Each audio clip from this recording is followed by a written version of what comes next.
What we're going to do is we're going to thread the yarn through the top of not the first stitch but the second stitch along, because what we're going to do is we're going to recreate the top of that stitch there so that you can't see the join.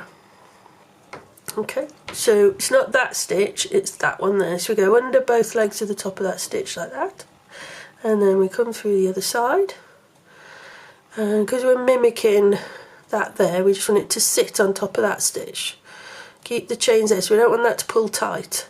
And then what we're going to do is we're going to find the end of the second chain, which is there, and we're going to pop our hook, a needle through it rather, like that, and just manoeuvre it into place like that. And you can start to see there that we've recreated a top of a stitch, so that all looks the same now.